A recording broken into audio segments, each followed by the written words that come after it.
So why do we have so many, not just psychosomatic, but psychological and psychotic problems, right? And then I weave in the Taoist perspective. The Taoist perspective is always talking about this rising of the energy in the spine.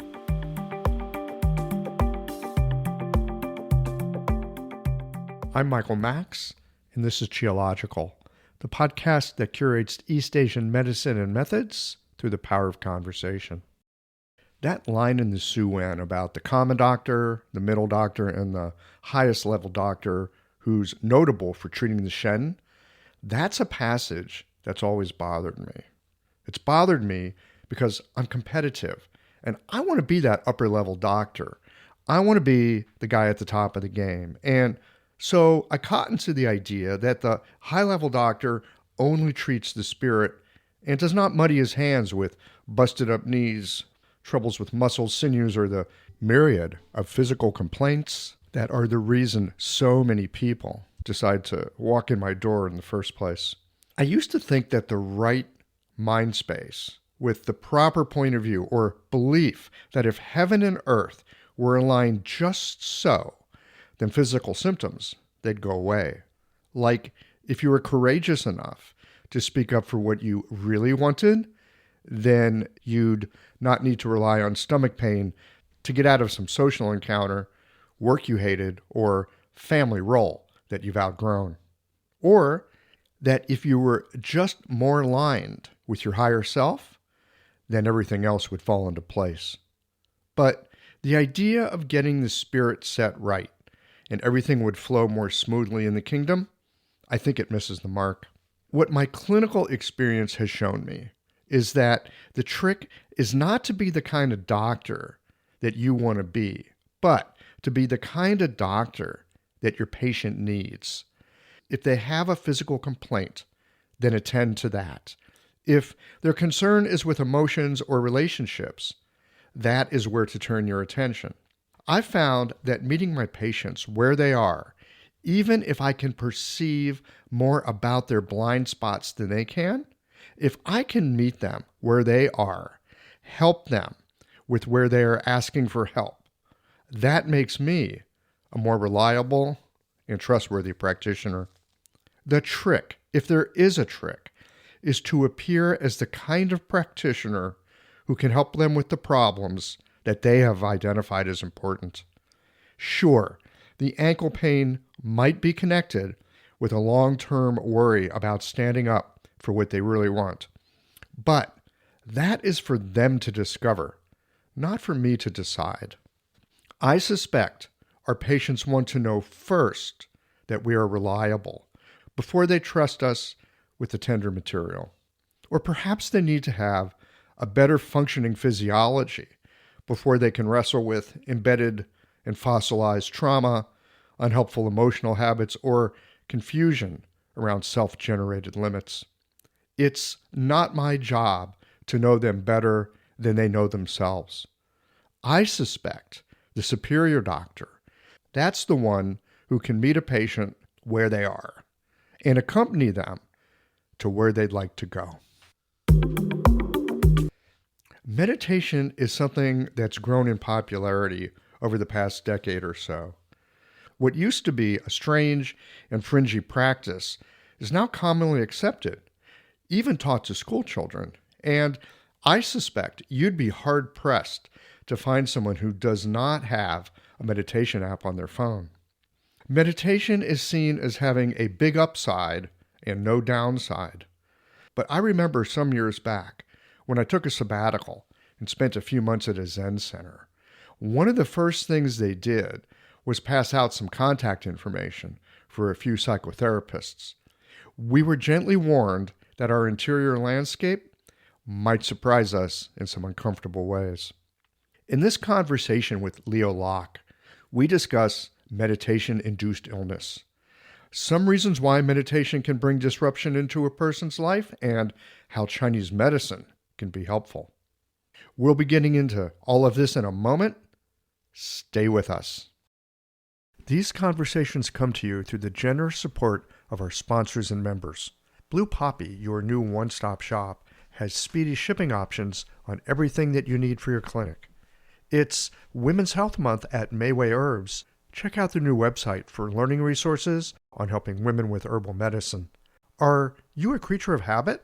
How about making a change that helps your patients and the planet with AccuFast needles? And later in the show, raising your fees doesn't have to be a difficult process.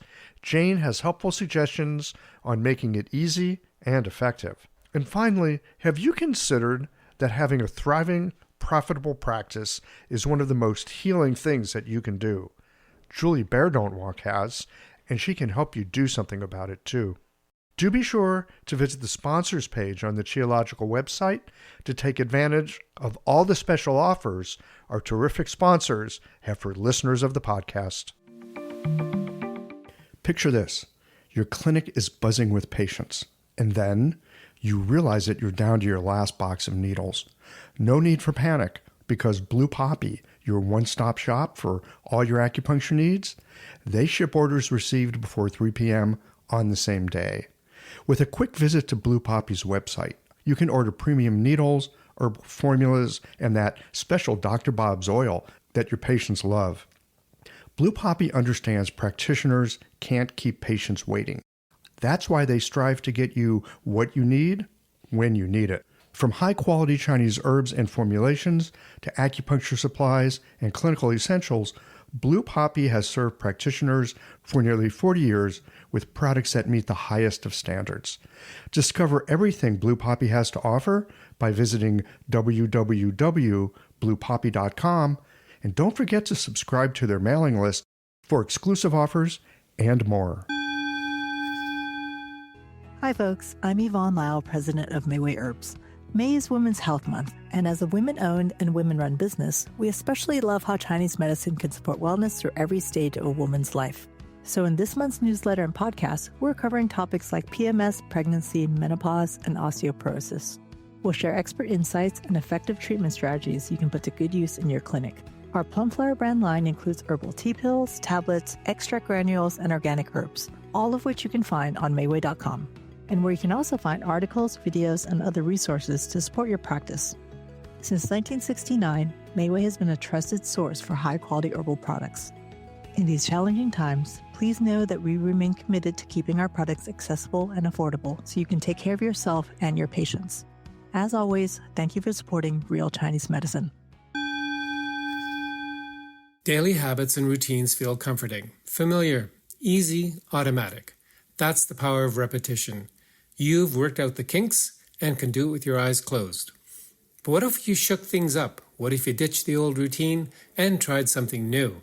Hi, I'm John Sten. I've practiced acupuncture for over 30 years, and together with my wife Kelly, we created the world's first eco-friendly acupuncture needle. The AccuFast earth-friendly needle system cuts your packaging waste by 60 to 90%, depending upon your needle type, speeds up your needling, gives you more control, and best of all, while you're healing patients, we plant a tree for every 2 boxes your clinic uses. Thousands of acupuncturists have already made the switch. In just the last year, they've helped plant over 16,000 trees. Since we started, that number has grown to over 50,000. So break the routine. Be the change. Visit AccuFastNeedles.com. Your patients and the planet will thank you.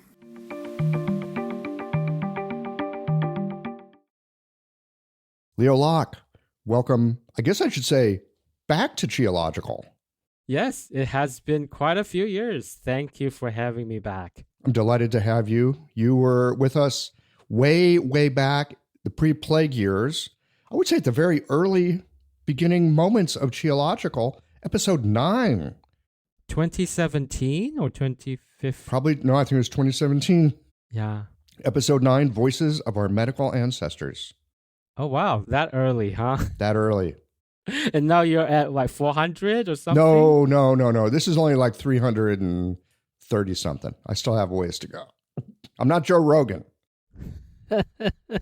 So why do you have me back today?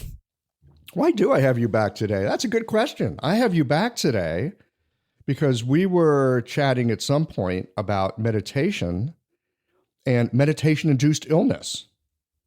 Oh, okay. Remember that? Yeah. I have a little mini course out in March. Yes, I think we were talking about that. So I wanted to talk with you about that because, these days meditation is like all the rage, like everyone's doing it. Everyone's supposed to do it. And meditation these days, it's sold as something that's going to fix your damn life.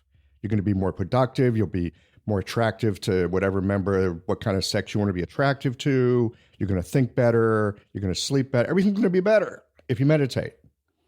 Now, do you notice that trend even in the vicinity of where you are? Yes.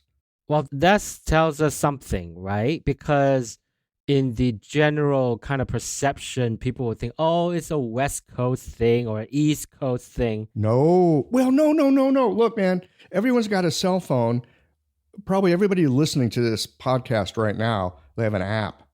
I bet their patients have an app. They got some app they listen to that helps them with, I'm going to use air quotes here, meditation. So worldwide now, it doesn't matter where you're located these days. You can meditate. And in fact, the app will let you meditate with other people. There's apps that when you sit down to meditate, it'll say things like, you're meditating with 5,000 other people at this moment. Have a little map, shows you where everybody is. It's like worldwide Sangha. I'm outdated. That's why we're having the conversation, man. We're going to bring you up to speed. Thank you. Because I used to sit for quite a number of years consistently with a Sangha, with a group of people in Berkeley every Saturday for at least 3 to 4 years. It's nice sitting with other people. So that was what I was more used to, was sitting with real people in a real room. Not this virtual thing. Not this virtual thing. Yes. So that's kind of where I was coming from. Yeah. Well, I remember when I was in school, this is before I really had a meditation practice. That came later. I remember one of my teachers talking about a clinic that he did with somebody else. They decided to open up a clinic for meditation-induced psychological problems. Wow. Yeah. And this is back in... like 20 years ago. Oh, beyond 20 years ago. I've been at this for 25. This is when I was in school. You probably did this in the 80s, I guess, is when. So anyway, I remember that and the conversation that we've had. And I think meditation is a really helpful thing. I think it can be a helpful thing, right? And a lot of people, they'll come in and say, well, I can't meditate because I can't turn my mind off, right? Anyone who's meditated for any length of time, we're like, well, yeah, duh. I mean, you're human. Okay. That's not the problem. That's kind of part of the process, really. But the thing that I want to dig into with you today is, what is it about the process of meditation? In some ways, of course, it can be extremely helpful, but it can take people in bad directions. It's not neutral. Like acupuncture, we often hear acupuncture. Yes, acupuncture is neutral. It can help you, but it can't hurt you. That's not true, right? Do acupuncture wrong, you can hurt people, right? So I'm just going to shut up for a second. I just wanted to lay the table here and let you have at it. Well, it's kind of one of the issues that's kind of dear to my heart, or close and dear to my heart, so to speak, right? Because I started meditating in the mid-'80s when I was a tween. So over the many years, especially since I started meditating with others in America, for the last 25 years, both in the Taoist kind of oriented communities and then the Buddhist communities, I've met enough number of people who have had really challenging consequences from meditation, especially usually it's the ones who are very dedicated. They really believed in it and bought into the whole paradigm or framework, and they diligently practice every day according to the instructions, and then boom, something very dramatic happened. And the cases that I've seen amongst, between friends, spiritual friends, and patients is that a lot of them are quite devastating, very life disrupting. People stop working, they cannot work anymore. They're financially and socially compromised. Some had the good fortune of recovering a couple years later. Some barely hanging on. Some are completely out of the system, so to speak, of a normal, regular human social life, right? So I don't say these with any intention of being judgmental, or I say this with a lot of empathy and sadness, because I've seen how much they struggled and how devastating, I would say, some of these cases are or were, right? So that's why I created the course that I created, so that more of our colleagues can become aware of this type of phenomenon. So it's really interesting to see the response I got on social media, on Facebook, once I released the class, because a group of our colleagues are very familiar with this phenomenon. And they say, yeah. So which group is familiar with this? Who's clued in?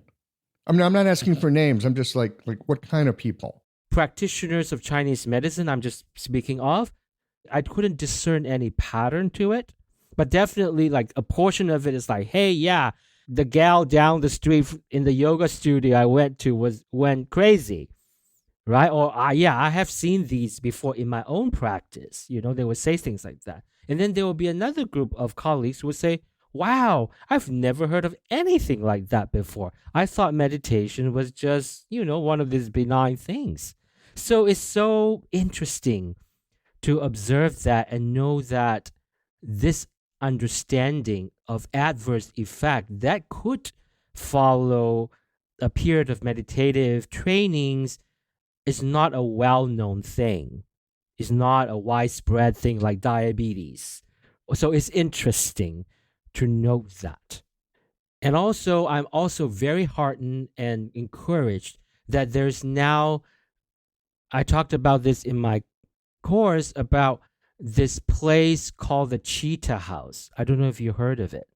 cheetahhouse.org. You are the second person to mention Cheetah House to me in like the past week.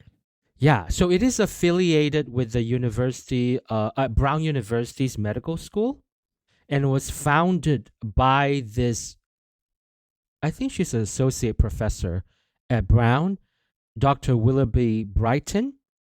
I started following her work many years ago, and she was the first academic, but also a longtime meditator, who said something is wrong here. We have this whole bunch of people who are having really bad trips from engaging in meditation. So both as a fellow meditator and as an academic, she started specializing in the research of this phenomenon throughout the modern world. So I would suggest to anybody listening, if you're interested in finding out more, the cheetahhouse.org is really a very, very precious place, because she, as an academic and a researcher, she and her team started categorizing and classifying all these problems, I believe, into 59, like 7 domains and 59 different groups of symptoms. Wow. And they have counseling services now. They have support groups. I think that even if they don't have it already, a dorm where people who got into trouble can go and stay with them. And they have psychotherapists, they have counselors, they have medical doctors on their team. Do they have acupuncturist? Not yet. I bet that would be helpful. Yeah. So definitely a great resource. I just want to put it out there first. So in case anybody is in any kind of emergency, or they have patients and clients who are in a crisis mode, that will be the first place, because they know what they're doing, right? throughout the world, they specialize in it. And they have tons of research behind them. So at least somebody who is in trouble would not feel alienated or be thought of as somebody who should belong to a mental hospital or something, a psychiatric ward.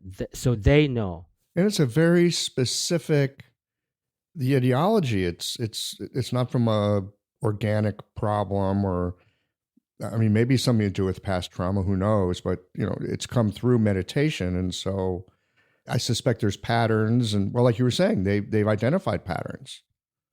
So it's a good place to go. And they're associated with, an Ivy League medical school. God, what a world. 50 years ago, this kind of thing nobody would even think of it. Yeah. So now, like you said, meditation has penetrated so many segments and layers of, North American society. Many of these highly trained academics themselves are meditators. The people in Silicon Valley are meditators, a lot of them, right? So it has become like a really socially acceptable. Well, it's not just socially acceptable. It's often seen, I think, as a panacea. Like, oh, you're anxious. Well, you should meditate. Oh, I need to concentrate better at work. Well, okay, I'll meditate. Meditation, as I see it, very much being sold as a solution to a problem. Now, I've had a meditative practice for a little while. I'm not any kind of expert. I wouldn't call myself a novice, but I'm certainly no kind of expert. One of the things, at least where my practice is at this point, is meditation is not about trying to get somewhere. It's not about trying to do something. For me, it's the 21 minutes in the morning where I'm just not arguing with reality for a change. Right? So I'm not trying to make myself different. But I see courses on the internet. I see things on the cell phone. I see things all over the place. Meditate because, it's a quid pro quo. You'll get this. Yeah, better concentration, less anxiety. And maybe you do, but it's being sold as a something when it's kind of a nothing. And I'm wondering about like how people, how they get sick from it. Have you seen any in your own clinical practice? Have you encountered any? No, I haven't. I've got a friend from many, many years ago, high school, who actually we both started meditating in high school. I think we're doing TM, and he went really into it and he's not been the same since. It's a rough go. He can barely function. Really talented man. So it has been decades, yeah? And he is still struggling. I mean, all throughout these decades. Yeah, that doesn't sound like a strange story. It is there. There are cases like that. And again, I don't see myself as an expert. I'm very much I don't know what I call myself. I just have a small, stable practice where I sit down and shut the hell up for a while, just because it's helpful. I think a lot of people who are challenged and got into trouble did not stay at the level of intensity that you stay at. They usually went much deeper and more intensely. Maybe. I mean, like anything you go at, in a very strong way, it'll take you places, right? The thing that I'm curious about, Leo, there's often this idea. I mean, the meditation I've done is primarily Zen. There's this idea that this thing we call our self, total construct, right? There is no self, right? There's all kinds of stuff in there or out there, but an actual self, we don't have one. It's kind of a construct. And I'm wondering if people, because they're trying to get to like some kind of enlightenment or some kind of different relationship with who they are, and they encounter, I ain't no one. I wonder if that's a piece of what sets people off on a real path of dissociation, maybe nihilism, sense of being ungrounded. Yeah, the dissociation is definitely one of the things identified on the Cheetah's House list of things, because a lot of meditators experience that. Okay, do you want to go in there or not in terms of the non-self, because it's a translation problem? All right, let's go. Where does the no self translation come from into the English language? From the Zen people, no? Maybe in the 60s or 70s when it first... I think so. Yeah. So what was it in Japanese? It's something like the Chinese Wu, because the Japanese got it from the Chinese, right? The Zen people got it from Chan people. So it's something like Wu. Wu, like Wu Wei the Wu? Yeah. Wu means no, nothing. There is no such thing. Wo means me, I, myself. So they got it from the Chinese. So Americans or English speakers got it from the Japanese Zen people, and the Zen people got it from the Chinese, right? Okay. So Wu Wo, in Chinese, it really does mean there is no such thing as me. There's no myself. No, right? There's no me. I. There's no I. Okay? So where did the Chinese got it from?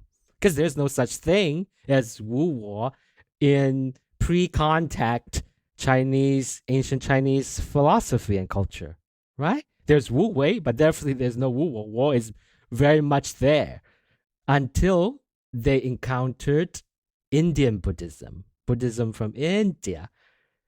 So that's because, why I was on that track, on that trail of inquiry, is because when I looked at Chinese medicine and Chinese medical literature, and I'm sure you share the same thing, is there's a lot of mistranslation over the decades, right? When the receiving culture first encountered certain concept, they translate like 5 elements, 五行. Right. There's no element in Xing at all. Right? It's movement, is phases, and is a dynamic movement of things. But when it first came into the West, it was translated as 5 elements. And decades later, we still couldn't get away from this 5-element translation because it has become a practice, it has become a school, you have a community of practitioners. So it's too late to go back. It would create havoc in people's professions and lives and their philosophical leanings. When you try to say, no, it's not 5 elements, it's 5 phases. People go nuts. Well, and anything that comes into the common parlance, good luck getting it out. Yeah, it's permanently there. There it is. And yeah, I think so. So that's a phenomenon. So it's like, there are many things like that in Chinese medicine. I wonder if the same thing happened to Buddhism. As Buddhism jumped from, the Sanskritic Pali forms in India and Nepal, in Central Asia, and then it came to China, from China to Japan to Korea, and then it jumped the Pacific and came to America. I wondered, with so many hoops and so many cultural lenses and tunnels that it has to go through, if something happened. Well, this is one of my big questions about Chinese medicine in general. It's come from a really different place, a really different time, whole different kinds of cultures. We say we practice Chinese medicine. We're kind of like Zhang Zhongjing and Bian Shui and all those guys, right? We have a lineage back to them. Do we? Right? I mean, it's easy to imagine a connection where it's, just very tenuous, maybe. I like your idea of going back and looking at, well, where did it come from? Well, it came from the Japanese. The Japanese got it from the Chan, right? The Chan practitioners got it from India. Now, that leaves a question for me. Okay, in Chinese, wu wo. So did the Chinese have an idea of like no what, no me? Or is that something that, is that like in Taoism? Does that come through in other places? It's better than that. What I found out was better than because at the same time, I was quite interested. Because of that, I went back and studied a little bit of Pali and Sanskrit and looked at the earlier text, right? Before they became Chinese, they were, like, for example, you know that in Mahayana Buddhism, a huge cache of the original text was in some form of Sanskrit. Scholars call Prakrit, which is the northern transmission from Nepal, so from Central Asia. That is the northern transmission. And then you have the southern transmission that went to Sri Lanka and then got transmitted to Burma, Cambodia, Laos, and Thailand. That whole thing is in the Pali language. So we have the Sanskritic transmission from the north that went to China, and then we have the Pali one that goes to Sri Lanka and goes to Southeast Asia and creeped in a little bit into southwestern China, like Yunnan, right? So when I looked at these so I said, okay, well, the Pali canon is one of the oldest, recognized as the oldest layer of Buddhism. Let us go find if there's a such thing as no self, right? But it was in there, because the Buddha talked about, I think there was a couple of scriptures or suttas where people come and ask the Buddha, was there a self or there was a no self? And the Buddha said, no, we don't talk like that. It's irrelevant to the path to liberation. So he deliberately say, we don't discuss it because it's irrelevant to the path. Okay, wait, hang on a second. It's irrelevant to discuss self. Well, no, it's relevant to discuss whether there is a self or there is not a self. It is relevant. It is irrelevant to the path to be liberated from suffering, because it's like our focus is on not suffering. This line of questioning does not lead to any further liberation. We do not talk about it. So what was the exact phrasing that he used? So in both the Sanskritic and the Pali literature, it is anatta or anatman. Is a negator.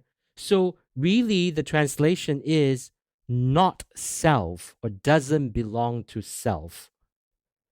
Not there is no self. Because if there is no self, the Buddha has a separate language for it. It's using two different words. It's very absolutely clear in the original Indic languages that there are the two different concepts. Not self and there is no self are two different sentences. They're worded differently. Now, so I came back to the Chinese and I looked at all the earliest layer of translation. It came into China, the earliest scripture came into China around Eastern Han, like 1st or 2nd century, right? And then more and more came the 3rd, the 4th, the 5th. And those who came in usually were translated first by Central Asian monks. They were not native Chinese, right? They came in. And guess what? I found another version of the not self, and it's translated as Fei Wo.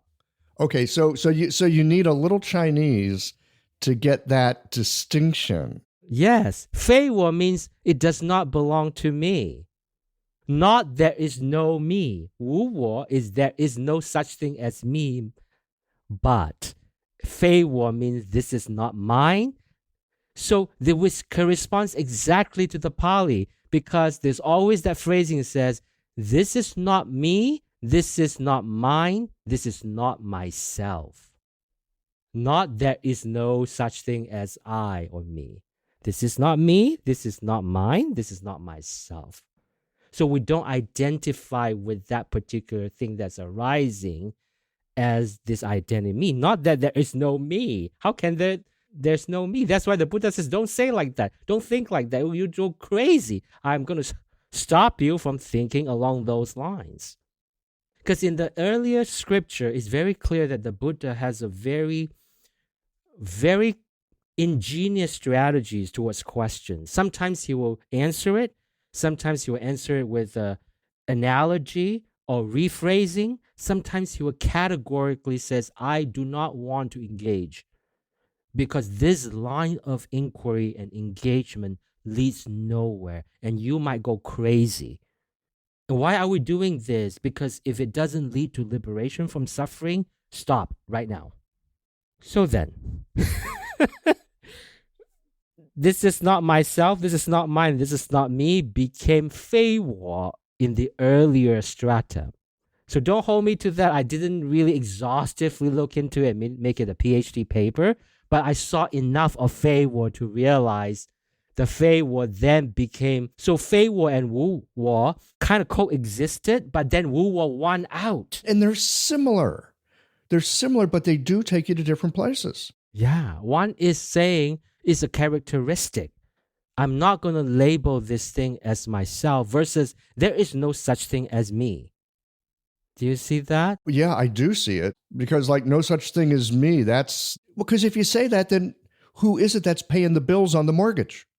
And let me tell you, if the bills don't get paid on the mortgage, this thing I'm not calling Michael, there's going to be trouble, right? There are consequences. Yeah. So you see, that's why I think, with enough experience seeing mistranslation and how translation got propagated, this potential mistranslation has been propagated for nearly probably 1,500 years.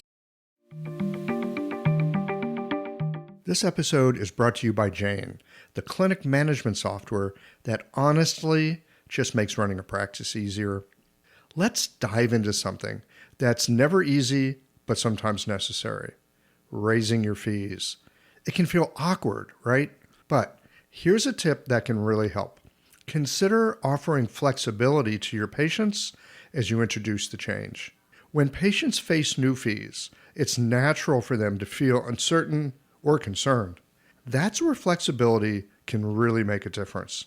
Offering options like a phased increase, suggesting a payment plan, or even taking a moment to talk things through can help to ease the transition. These thoughtful gestures show your patients that you're listening and care about them, which strengthens the trust you've worked so hard to build. If you're looking for more ideas on how to navigate these kinds of changes, head to frontdesk.jane.app and check out the article, How to Tell Clients You're Raising Your Fees. One last thing, if you're ready to give Jane a try, you can use the code CHIOLOGICAL for a 1-month grace period on your new Jane account. You know what's interesting about this, Leo? When I think about Fei Wo, like something comes up and I recognize it and I can go Fei Wo, it's like, oh yeah, that's not me. Like not my circus, not my monkey. Oh yeah, someone said this thing, I could take it on as me, but it's like, oh yeah, no, that's not me. That's someone else's idea of me. Yeah. But we're not saying Michael doesn't exist. So in one, Michael exists, in the other one, Michael doesn't.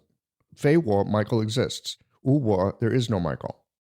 Yeah, but they're not even in the same category because Wu Wo is a declaration. Fei Wo is a strategy. Oh, okay. Say more about that.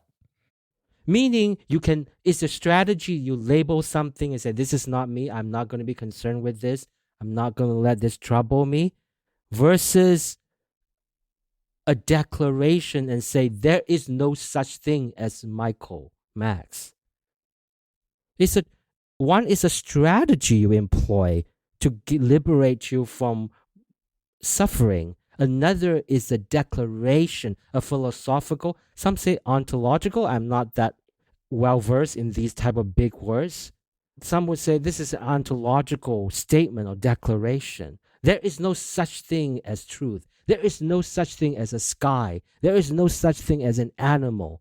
There's no such thing as a dog. Versus this dog is not mine, it's the neighbor's. Right? So the Buddha does not, in the Pali Canon, the Buddha does not encourage that kind of, he says, if you were to go through all of these, there is no such thing as this, there's no such thing as that, it doesn't liberate you from any of the suffering. So stop it. It's useless mentalization. Well, and dangerous. Yeah. You see? So what was kind of discouraged by the Buddha, according to the earliest scripture, has been taken on as a central sort of tenets, right? So tenets of a interesting religious practice. now, though, so that brings out a lot of questions now, right? So that's why people like us are not very popular. because, because we brought up some really disturbing things, you know? Well, yeah, that kind of digs the foundation out from underneath the whole thing, doesn't it? Yeah. So that's why I appreciate people like Tanisara Bhikkhu. You know, he's one of the three major translators of the Pali Canon into English. And he wrote extensively about those kind of issues and saying, well, wait a second, this doesn't sound like what the Buddha taught in the Pali Canon. He has a very specific way of looking at things, and then it seems like it has been misrepresented and misunderstood. And I found some kind of interesting evidence or, trails of pieces of breadcrumbs that link to the same thing through the Chinese literature or the translation in Chinese. The earliest translators did not say Wu Wo, they say Fei Wo. Leo, this kind of shakes my world up a little bit. I mean, all kinds of things that I thought about meditation and all kinds of things I've thought about, yes, this idea of, there's no self, it's a construct. Self is made up of all these things that are not self. I mean, that's true too. So at the moment, it just leaves me a little rattled having this conversation. We'll keep going. I just want to let you know I'm a little rattled at the moment. Okay. I'm fine with being rattled, by the way. I'm just calling it out. Yeah, good. Thank you for being so honest and acknowledge that. We just want to make sure you're okay. Our listeners might be concerned. If they're listening to this, somebody managed to get it published. So I hope somebody would take up the trail of inquiry and then get a PhD out of it, I don't have the time to go dig up anymore because it does not lead to more liberation of suffering from suffering. So, Leo, that's a very interesting thing for the Buddha just to say that doesn't lead to the elimination of suffering. Yeah, I will follow up with sending you the scripture, the suttas. Okay. I'll put it on the show notes page. Yeah. It's a really interesting conversation, right? So we talked a little bit about that kind of a philosophical way, but I also want to talk about some like really practical, pragmatic, rubber meets the road kind of daily life way.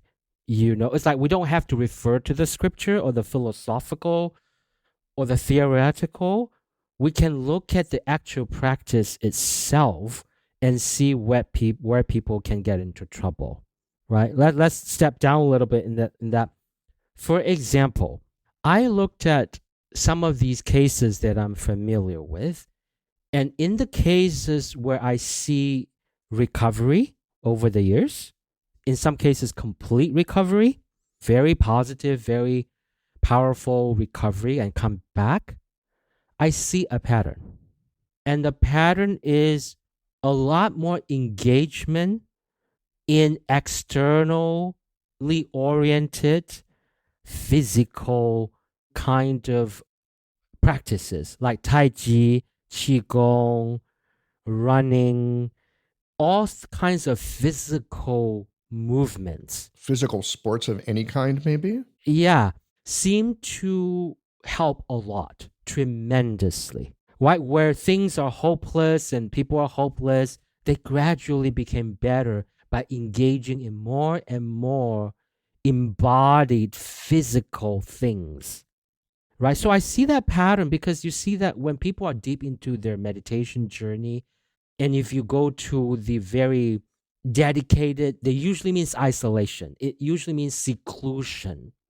It usually means I'm in the room by myself or with a few others and I'm looking inward.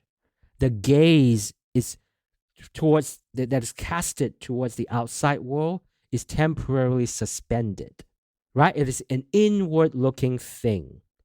So it's really interesting to me that the the path of rehabilitation involves looking out, That makes sense. right? Sure. Not just looking out, but being in your body. There's this old Jewish joke about, like, if there's nobody here, who's got the knee pain? Right? If you're doing something physical, there's not a question of something is present because you're running and you're out of breath, or you can feel your body, you feel your blood. Sports are very embodying that way. So then people would ask, there are certain meditations that do body scanning. Isn't that embodying enough? Right? I mean, there are meditations out there, which are very popular forms of meditation, that involves constantly scanning the body from head to toes and being immersed in the sensations, or becoming mindful of the sensation that makes up that embodiment. And it's precisely that one of the people I know got into trouble. Oh, that's interesting. Because the gaze is turned inward and you're not involved in an inward-outward exchange. So I went into a little bit of inquiry in my course, and I postulate. Yeah. So what's your postulate? I just tossed one out. What's your thought on it? So I think as practitioners of Chinese medicine and acupuncture, we have a unique language and unique framework that can help solve this problem. It's actually pretty simple. Qi stagnation. Oh my. Okay.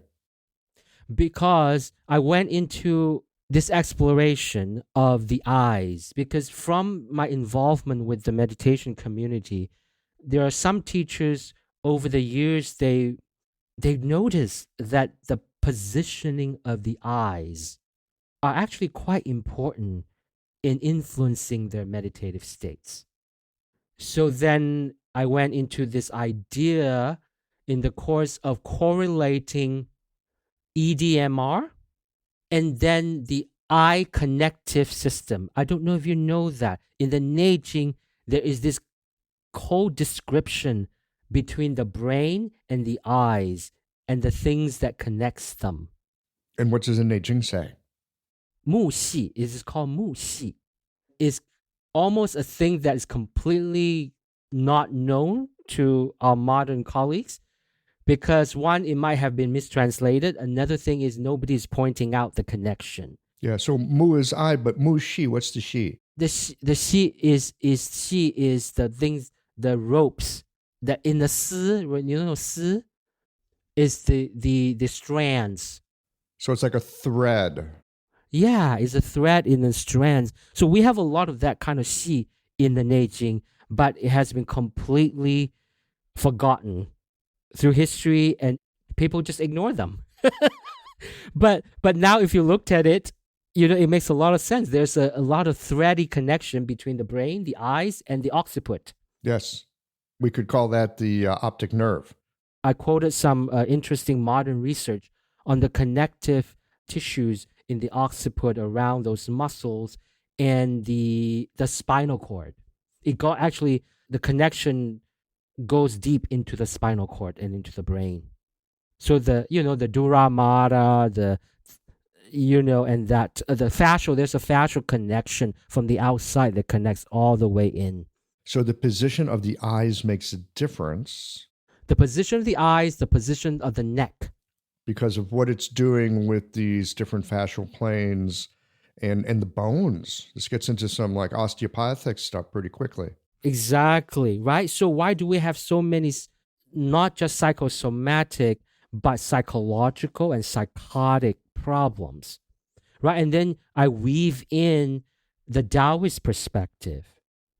The Taoist perspective is always talking about this rising of the energy in the spine through the different guan, the different gates, all the way up into the yuzhen, which is where the occiput is. And how we have, teachings of when the zhen qi, when the activated qi, or in the Indic tradition, the kundalini, whatever you want to call it, is trying to break through, and it got jammed. It would start jamming, like I think in the South United States, it's chomping at the bit, right? There's a saying. There's that saying. Yeah, it is. Yeah, there's an energy that wants to go, but you're being held back. It's like you have your foot on the gas and on the brake. So that is not even a sickness. That is the path you will go through according to the more alchemical Taoist path. When you're doing things right, that's what's going to happen. That's not even talking about like things went wrong. This is things going right. This is things going right. This is a stage of things going right.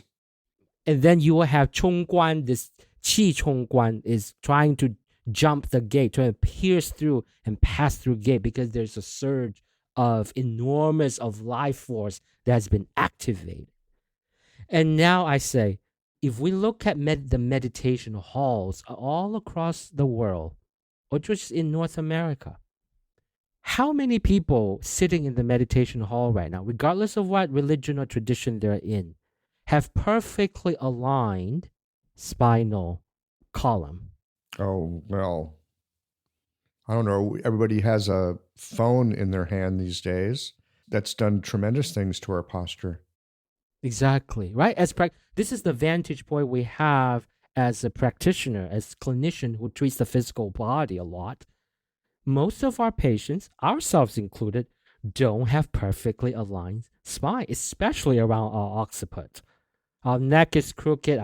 Everything is, So then, when we have this type of posture and this type of I don't want to call ignorance, but lack of awareness of what the neck is doing, what the occipitals are doing, and what the eyes, the ocular muscles are doing, what the jaws are doing when we meditate, what are the chances that we can get out of this thing without injury? That's more of my wonderment. Because meditation, sitting in meditation, I'm not talking about 20 minutes a day. I'm talking about 1 hour, 2 hours, 3 hours, intensives. People go into intensive for 10 days, 20 days, 30 days. And some retreats don't even allow you to stretch, right? So what kind of repetitive injury, repetitive stress injury? So meditation performed in those ways, prolonged time without awareness of what is going on physically, is actually a repetitive stress injury. It's not different from the hairdressers who uses her hand to clip hair all day long. I've seen meditation teachers who could not come to class because they were completely wiped out due to lower back pain. Lower back pain is a very, very common problem among dedicated meditators. Because they're not moving very much. And they sat there for a long time. And how many people actually have herniated disc or potentially herniated disc to begin with, or misalignment in their lumbar spine, and kidney deficiencies, kidney yang deficiencies. So you can see, once we bring in the Chinese perspective, Chinese medical perspective, there's a lot of things going on there that most meditators are not aware of. Well, this is interesting, hearing that there's a Taoist tradition that parallels what I've heard with the Kundalini, right? Like both traditions have a perspective on this. They both seen that phenomena. I didn't know that the Taoists had that. So that's new. And if I heard you correctly, at a certain point as that chi arises, it's going to jam up. That's part of the process. Yeah, because none of us are that clean because that's the whole purpose of the yogic practice, is to clean it up. The blockages are inherently there as human beings. And so when it arises to a certain point, certain problems arise. Oh, it's not that you're doing it wrong. You're actually doing it right. But now you got to be really careful, and you got to do these other things. Exactly. And therefore, You see that in the Indic tradition, in the yogic tradition, they have a lot more body movement, body correctional, therapeutic stuff. And that part has been inherited much better in the Tibetan Buddhism tradition. In Tibetan Buddhism, sure, they have many of the philosophical learnings. They have a lot of these rituals, tantras, yantras, whatever. But they also retain a lot of the yogic movements, right? That's part of the tradition of movements and breathing and everything. But now, if you erase all of that and you just sit, right? It's like prescribing people only Di Huang. Yeah. They only sit, and they're also going through a mental practice of, I'm not here. Yeah. Yeah. So you see the potential of problems, right? I see the potential when that energy arises and does what it's supposed to do, which is start trying to break through those blockages, and you don't have a you there to somehow stabilize this process. That could go really bad. And then worse, there's something even worse than that. What do these people eat? Oh, they're vegetarians. Yeah. Blood deficiency. So qi stagnation coupled with, yin, so now, is this something new? No, that's what I just finished with a project with Dr. Salguero, right? He has this new anthology coming up. Pierre Salguero at Penn State, he got this grant from a donor, and then he has commissioned, it's going to be published, this anthology of meditation-induced sickness from literature from all over Asia. Oh, wow. In mostly pre-modern stuff. So me and another colleague, we are responsible for the Chinese side. So it's an anthology. So the Chinese side, we have seen it before. So we just stayed to the Chinese medical side. So we found these passages from doctors in the Ming Dynasty and the Qing Dynasty, who talked about this so-and-so, this monk, they came to him. And one of these doctors is actually a monk himself, a Zen monk, a Chan monk himself. And another one is a very famous doctor, Zhang Lu, from Zhang Shi Yitong in the Ming Dynasty. So it seems like he saw a lot of Taoist practitioners and Buddhist practitioners who got into trouble. And he compared and contrast them, what went wrong and how he treated them. It's phlegm. It's right up our alley in the sense that if you're an herbalist, you know what he's talking about. Here, like yin deficiency, fire flaring up, blood deficiency, qi stagnation, phlegm misting the mind, the heart, things like that. Right? Because now, so you think about it, qi deficiency, yin deficiency, blood deficiency, plus vegetarian, that alone is enough to destroy someone. Yeah, as a practitioner, that makes perfect sense to me. It's a perfect storm. There's no escape. Once you engage in these practices and you don't have a really powerful Jing foundation, constitution, you don't have a really strong in qi and blood and Jing rich heritage from your parents, after a few years, the person is going to start to lose it, either from the qi stagnation or the blood deficiency. And they'll start having hallucinations. That's what happened in the most severe cases I've seen. You will start having perceptual disturbances, right? I have heard reports of, I feel like my head is in the sky, but the rest of my body is on the ground. I feel like my right hand is 5 times larger and longer than my left hand.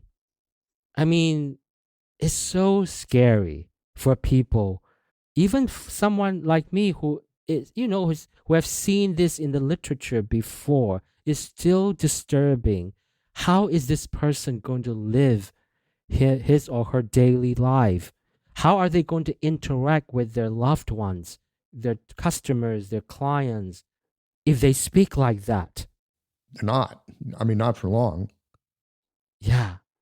So that breaks my heart, really. That's the part that really gets to me. Is people innocently, so to speak, they get engaged in a practice. It's like, how did I end up like this? Halfway to the madhouse. I've been to the psychiatric ward 3 times now. I didn't sign up for this. No, we signed up for enlightenment. I think people sign up for enlightenment a lot of times, and this brings up another piece. Let me just toss this in. So this idea of enlightenment, whatever that is, because it seems to me, look, I've had moments.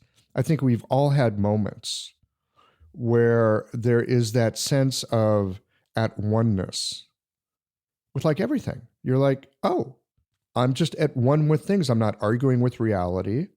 I'm a part of this.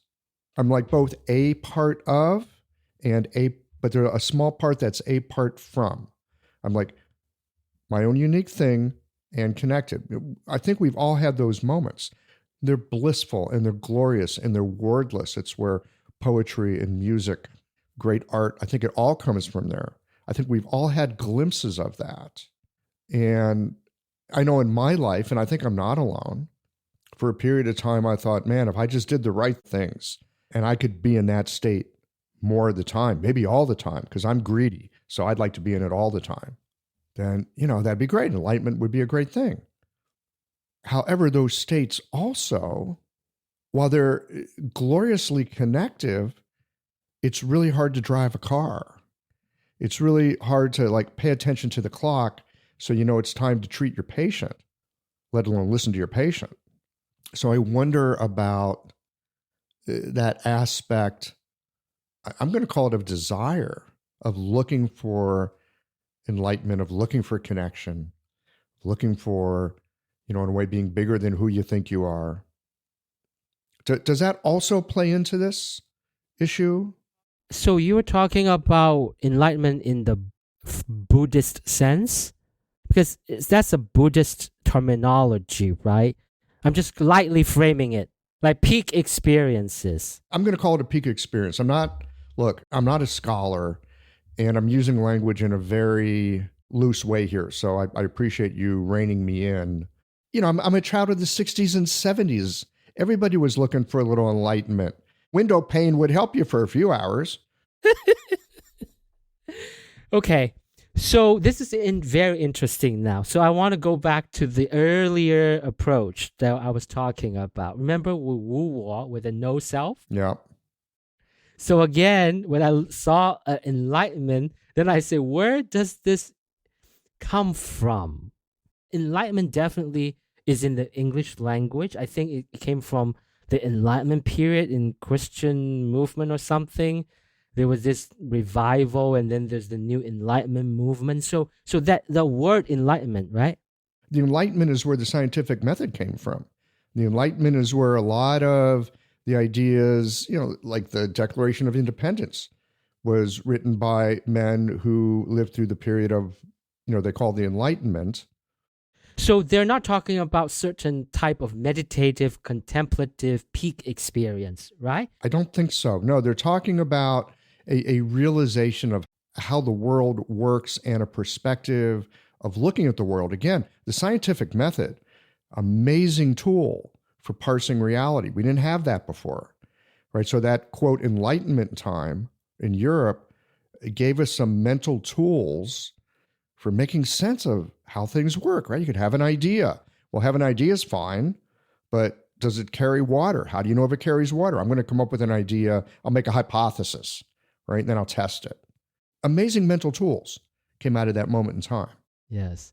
So when did this word enlightenment got associated with these kind of oneness and contemplative? I think it's the 60s and 70s. I think it was kind of the hippie time. A lot of psychedelics were happening at that point. People were experimenting and getting into Buddhism.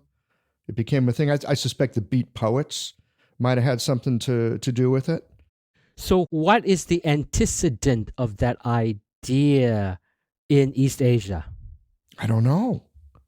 So that's, again, You see where I'm going with this? Is with the non-self and no self, it probably has to come from somewhere. Again, from the Japanese, from the Zen, probably from Satori, the word Satori, which again has a precedent, antecedent in Chinese. Which is? Wu. We're back to ooh. Uh-huh. Wu, not wu, but wu. Yeah, wu meaning there's the heart radical, and then wu, which is like a wu. Wu means like a epiphany, a moment of epiphany, right? So these peak experiences were definitely described in a particular line of Buddha's transmission. Let's put it that way. Okay, because remember, what came from Zen came from Chan, and Chan is only one of the many schools in Chinese Buddhism, and all of those were all, a derivative or expansion from the original Indic schools from India. So there's a long river of innovations and variations from there. So what was the original teaching, right? Were the non-Chan, non-Zen people that concerned with the moment of epiphany, enlightenment? Not really. Because if you look at the Pali, for example, if we just ditch that whole northern transmission for a moment, just let it aside, look at the Pali canon. That's not even the goal of the practice. So a Theravadan, like a Pali canon guy, like Chanisro Bhikkhu, will look at all this whole thing. It's like, that doesn't even look like Buddhism. It doesn't sound like at all of what the Buddha taught. What the hell is this thing? What is this enlightenment you're talking about? There's no such thing in the Pali Canon. Do you know that? I went looking. I went looking in the original Pali, and I couldn't find it. Well, isn't there that idea of nirvana? Okay. No, not at all. That's not how nirvana or nibbana was defined. I found the formula.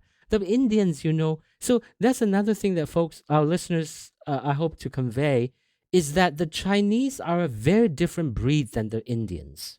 In that sense that the Indians, since the beginning of time, are very analytical people. They're more like the Europeans. That's why the language is called Indo-Europeans. They came from the same branch, very analytical. The Chinese, on the other hand, are very poetic. They can be very good in math, but they're essentially a kind of a poetic, touchy-feely kind of people, the ancient Chinese. They like impressionistic things. You look at the paintings, it's all impressionistic. We don't draw out the mountains with just a splash of ink. That's the mountain. So one of the great masters, Na Huaijin, would say, we Chinese hide our science in our poetry. We hide our science in our poetry. That's why Chan and Zen appeared in China and not in India. Because Chan is a great simplification and impressionistic take of the Indian tradition. The Chinese love it. That's their flavor. If you go to India, there's so many traditions of analysis of the mind elements. This moment went by this how many seconds, and this occurred, and this occurred. It's all mathematical. That wouldn't fly much in China.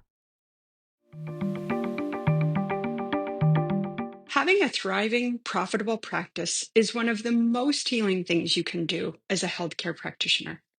Because a robust business is the ultimate expression of vital qi, and that's the heart of our medicine. I'm Julie Lok, and I help practitioners grow nourishing, profitable, authentic businesses that embody the generative cycle of Chinese medicine. This isn't about all yang all the time.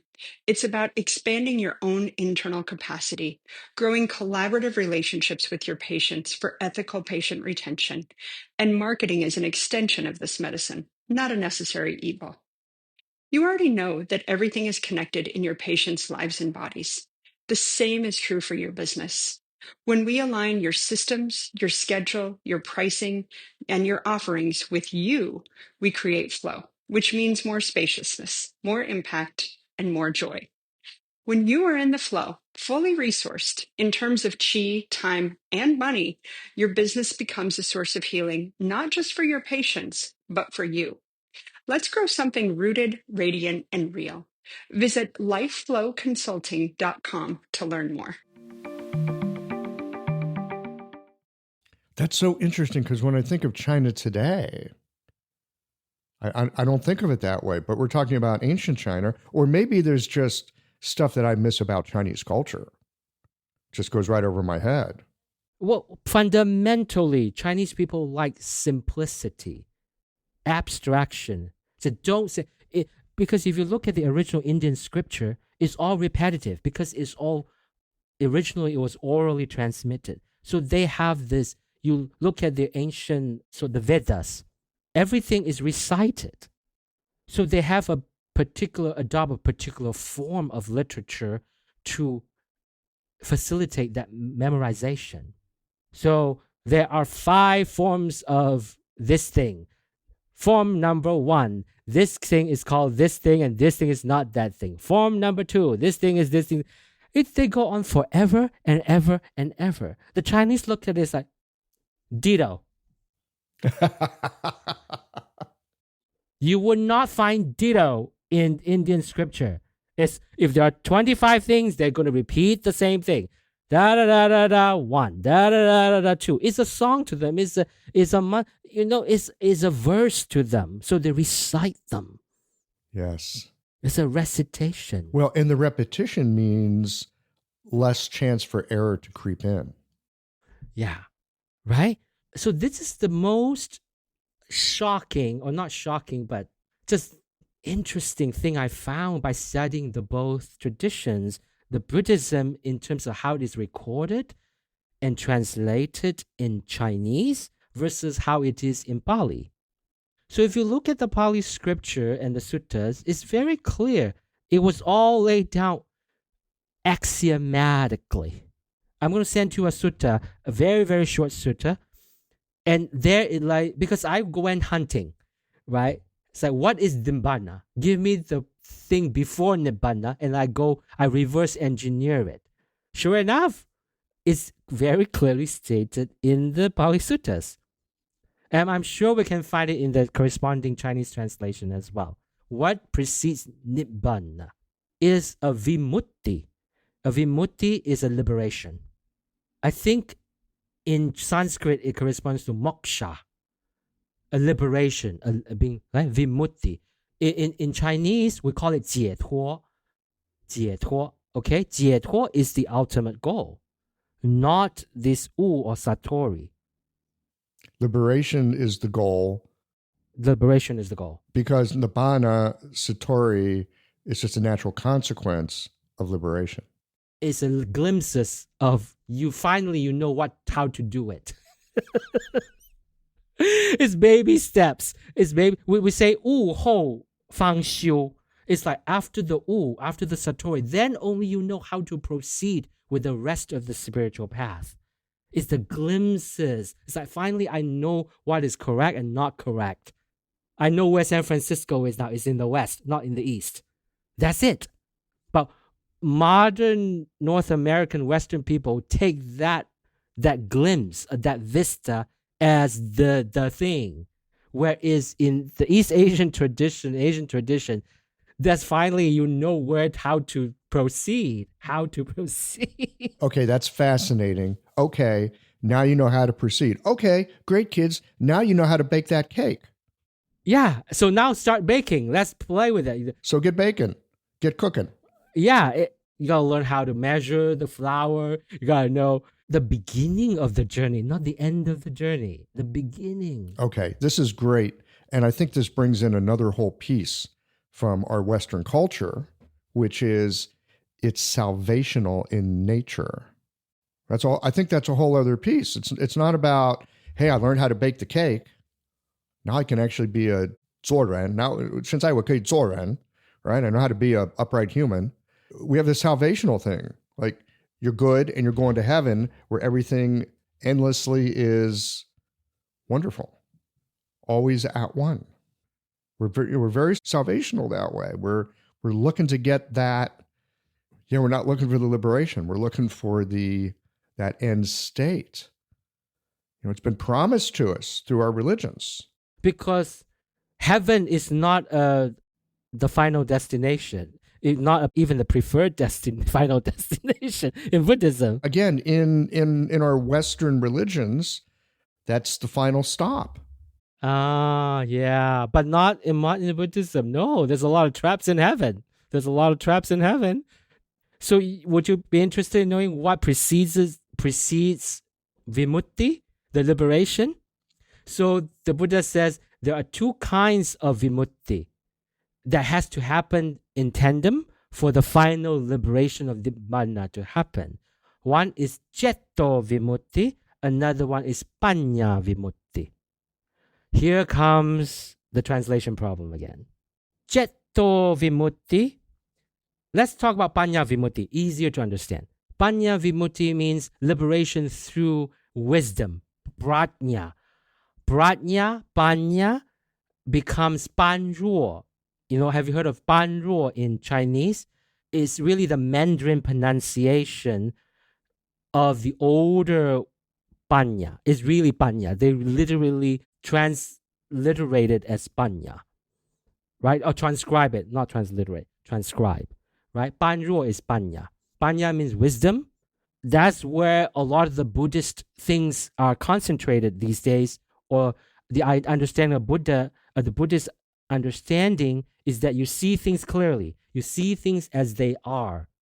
You have a perceptual clarity and maturity in seeing events and things that arise in your mind and your body as this and that. It is not that and this, so that you become liberated with this chain reaction, chain consequences of how you always do things, and thus leads to suffering. Is seeing clearly. The ability to see things clearly. So you can avoid the troubles. Yeah. So that's panya vimutti, right? We talk about the three characteristics of non-self, anatta. Fei what? What's not mine. Yeah, and wu chang, which is, what is that? Not regular, not constant, impermanent. Anatta, the wu chang, the impermanence. And then there is the suffering, right? So with these kind of ideas of things come and arise and pass away, things are not, all factors in life are not constant. When they're there, they become one thing. And when one of them dissolve, you don't get that thing anymore. So don't get attached to it. Attachment is suffering, right? In the 8 sufferings, the Buddha says, you come together with somebody you dislike. That's suffering. Right? You're torn asunder from the people you love. That's also suffering, right? Your perceptual thing is like seeing through that. So that's panya vimutti in the sense. People can, just me and you talking, people can understand through their mind, through their reasoning, that is the case and that is the truth. Now the problem is, can we sustain that and maintain that type of thing all the time? Can we stabilize it? Stabilize it all throughout our waking and sleeping moments. Is it constant? So there's the thing. Having a mental or philosophical understanding of things does not mean emotionally and habitually and behaviorally we can maintain that same type of clear perception. Because I can say, Michael, you're wonderful and all that, and all of a sudden you start yelling at me. I know you're a perfect human being, blah, blah, blah, blah, but when you started yelling at me, can I stay calm? Or the neighbors or somebody, the delivery guy just dropped that package really loud and smash it against the door. In that moment, do we get like, damn you, right? So we have a lot of stories like that in Chinese Buddhism, where some people would come out and have satori and declare, oh, I knew this, blah, blah, blah, blah, blah. And then he ran to his friend to tell him that he has achieved this enlightenment. And his friend just wrote bullshit on the, right? And then he got so mad and he returned and he yelled at the guy, what the hell do you know? It's like, I know, because just 2 words of bullshit, you came right back at me, right? So that's the difference between the mental, intellectual understanding and the behavioral response. I would even go so far as to call it an embodied response. Exactly, the embodied response. And how constant can we embody that from moment to moment? And that part belongs to Jetto Vimutti. In Chinese, we call it 心解脱, because Panya Vimutti is, we call it 智解脱, 智慧的智, 智解脱, wisdom. Wisdom. Yep. But 心解脱 is easy to translate into Chinese. But how would you translate into English? Most modern translators translate it as mind liberation. Because both the Indians and the Chinese, we do not divide and differentiate the heart and the mind. That clearly in modern English. There's no such thing, right? Even in the Qi Qing, in the 7 emotions, it's not purely emotion. Si is not an emotion. Rumination is not an emotion according to modern English. Rumination is a mental activity. But nonetheless, ancient Chinese kind of categorize it as a Qing. So Indian the same way. There is a different kind of divisions between what is in the heart and in the mind in the modern English speakers, but not so. It's all mixed up and nebulous in the Indic and Chinese cultural traditions. The Chinese wouldn't have problem translating it. Xin is both, it involves both the emotional and the mind, and the intermix of which, but in English translation is translated mostly as mind liberation. Mind liberation. So then what's the difference between Jetto Vimutti and Panya Vimutti? There's no difference. But if you follow the scripture back, what is Jetto Vimutti? It's the ability to stabilize the mind and the emotion into these different states of absorption and concentration. So you can have the knowledge on one hand. It's helpful in a way, not very stable, very volatile. Stabilize it in your emotions. Oh, now that's different. Yes. And in the beginning is the stabilization of, if it happens once a day, I can deal with it. But if it happens a second time, I'm going to start to, boil, right? And the progress is, in a year's time, in 2 years' time, maybe if it happens even 5 times a day, I can stabilize it. I can stabilize it every 5 minutes, every hour to half of the day. I can be there. And then 24 hours of the day, I can be that way. That is progress. And that's how the traditional model works. That's the difference. I don't know if you heard of the first fruit, second fruit, third fruit, and the fourth fruit. Because, right? I mean, it's so, I'm sorry if I start using the word again, heartbreaking, because I seem to use that word a lot, which is, that is such a fundamental framework, conceptual framework of all of the Buddhist traditions. Everybody knows that in East Asia. That is how you make progress. First you practice, and then you attain your first fruition. And 出国, and then 二国, 三国, and then to Arahat, 四国. 阿罗汉, Arahat. Right? So that is the progress we make. In every stage, there is a criteria, there is some kind of requirements, some kind of yardstick and parameters you can use to verify. Your teacher can use that, and you can use that to verify, say, how far on the path am I? So that problem, though, I think is kind of obscured once we go into a certain Chan or Zen stuff, because they prize sudden enlightenment or sudden awakening. But those are reserved for the stars, the star practitioners, not the regular folks like you and I. We need yardstick and progress.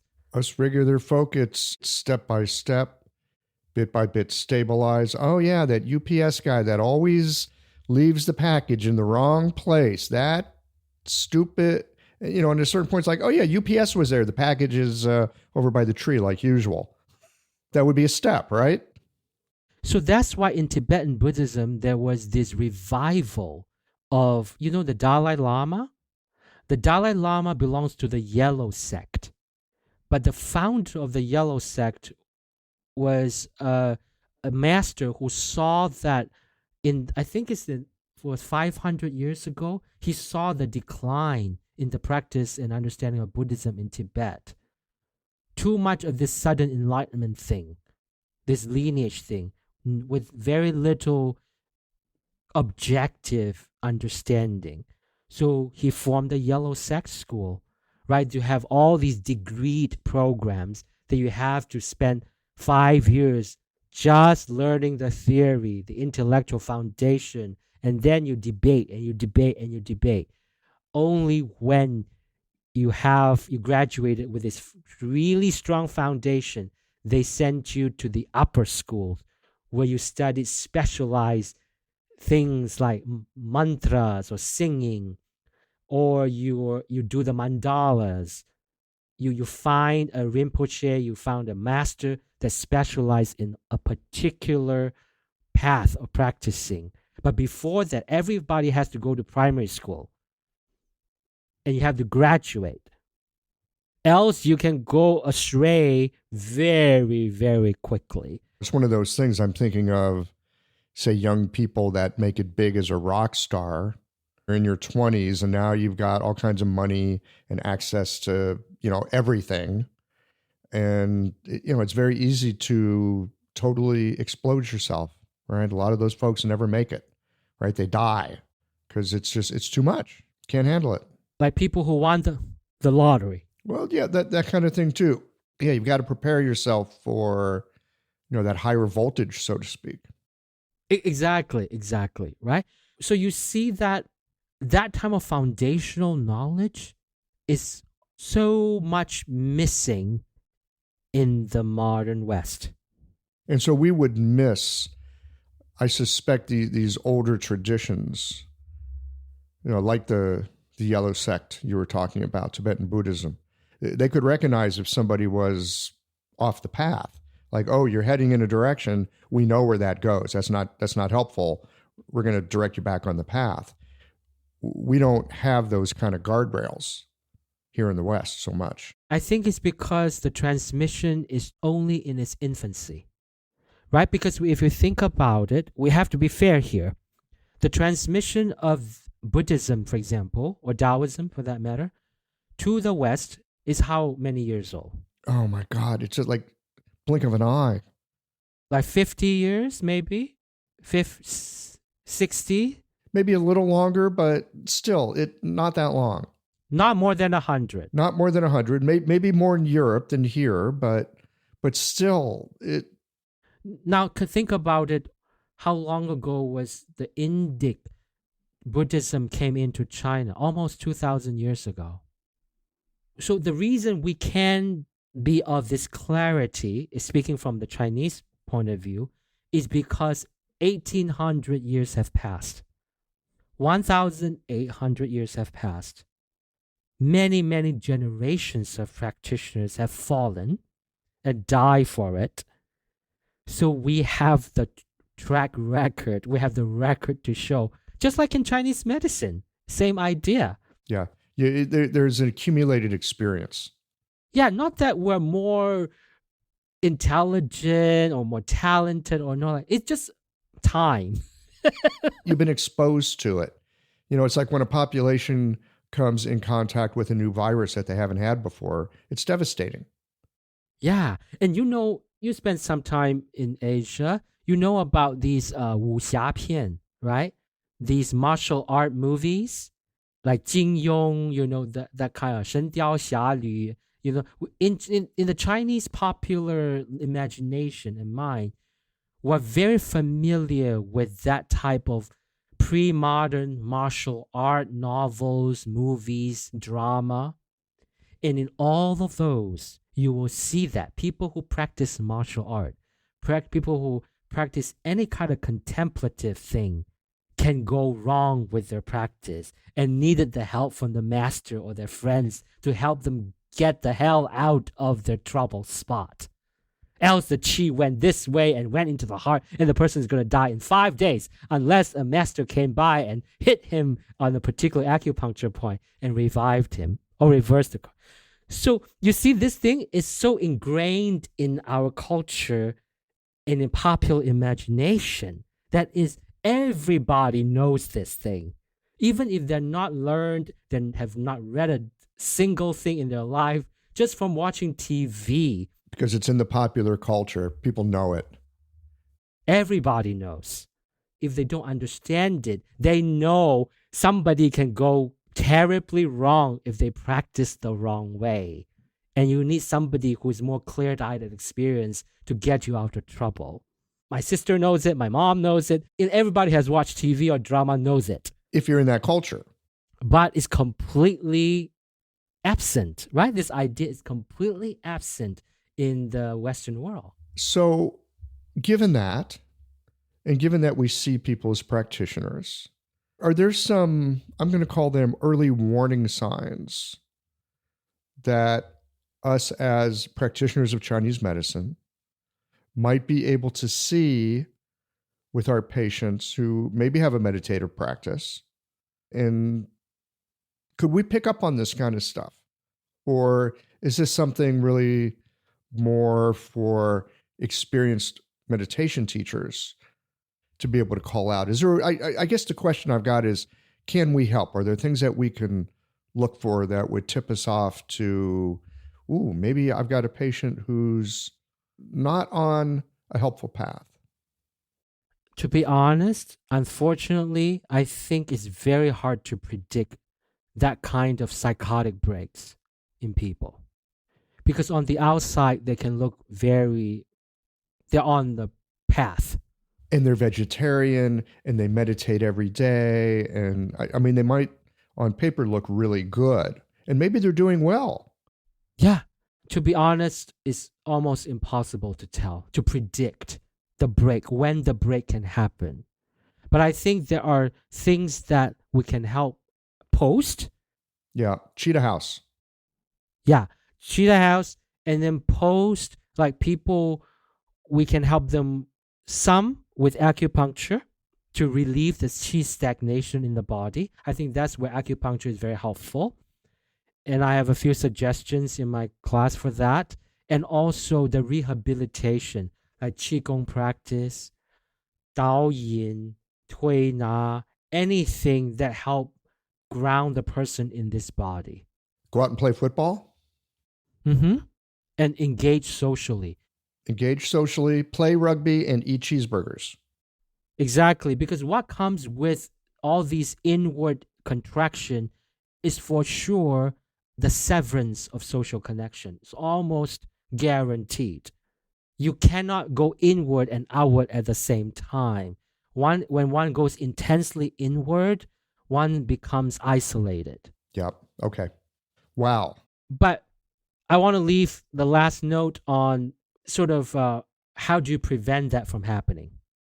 How do we prevent that from happening is to have the best and strongest physical body possible and be socially engaged in all spheres of our lives and use meditation only for judiciously and medicinally. Okay. And I'm going to suggest, let me see if I'm tracking here. When we say socially engaged, you mean in person, in the flesh, body to body, breathing the same air. You're not talking about like, I'm engaged on my social media feed. You're not talking about that, are you? No. I'm talking about having a physical life. Connected. You go to a sangha, you go to a meditative place where there are other people with you in physical bodies, right? So that is one of the hardest thing to do, is because some people actually, without them knowing or unconsciously, use meditation as a way to evade and run away from their social challenges. That's unfortunately one of the things that I've observed. So a lot of people who are prone to this type of problems have this characteristic. I'm not saying it judgmentally. I am guilty of that myself. Yeah, no, what I hear you saying is there are certain traits to watch for. You could be judgmental about it if you want, but we're talking as practitioners. I mean, we need good judgment to do our work. Yeah, we do. Yeah. Those, I would say, the predictors, the social issues, somebody trying to solve a social problem, a social challenge with meditation. And they're actually avoiding rather than engaging. Yeah, which is a really challenging thing because it's so much easier to use the apps to be cloistered and withdrawn into our little space rather than, because our modern world is so not conducive to social engagement, more and more so, because you can isolate yourself pretty easily. And like in China, they say you don't have to leave your room. You just order everything on the app. Yeah, I know. It's really helpful. Thank you, COVID. We learned to do that. That is certainly a habit to break. Yeah. Yeah, so that's what I really notice. I'm not saying this to put people down, but that's what I observe. Socially challenged people, sometimes not. And the other thing is, why is it that it's making it so hard to predict is because sometimes the issues that we have, the challenges that we have, interpersonal challenges that we have, remains hidden. Sometimes is obscured, sometimes is camouflaged really well by the person themselves. It is in introspection that some of these trauma get revealed and brought up to conscious awareness. That's where the challenge is, because even to the person themselves, that thing, that trouble is not obvious. Somebody can hide that or camouflage that very, very well in their day-to-day. But the moment you dip inside, we don't know what this person has been through, any kind of physical, social, sexual abuse this person has endured in their earlier years. But once they dip inside, they peel, the Pandora box is open, and you peered into it, and boom, the demons come out. Yeah. All right. Well, I've got a question about Kong, because but I don't want to go into it now because, look, we're already, I mean, if people are still with us, good for them, because this has been a long conversation. We might need to just go Joe Rogan on this in the future and get some cigars and whiskey and talk for 3 hours, but I think we probably should wind it down for now. All right. Well, thank you so much for having me again. Oh, thank you. And your perspective on this is really, it's a bit illuminating, I would say. And I certainly appreciate the look through the translation errors and how misconceptions can multiply. So really helpful stuff. I'll look forward to us going over Kong at some point in the future. Okay. That'd be fun. Yeah, I'll have to do some homework. All right. All right, Leo. Until next time then. Thank you.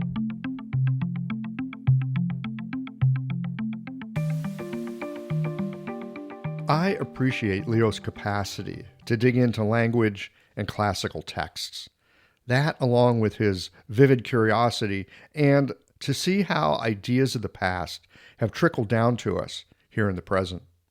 That very common idea of meditation to be a vehicle to get us to a place of no self, with the idea that by eliminating the ego, nirvana awaits. It's not quite right, and in some ways, indeed, it's dangerous. His teasing apart of wu, no self, from fei wu, not part of self, that for me was a powerful distinction.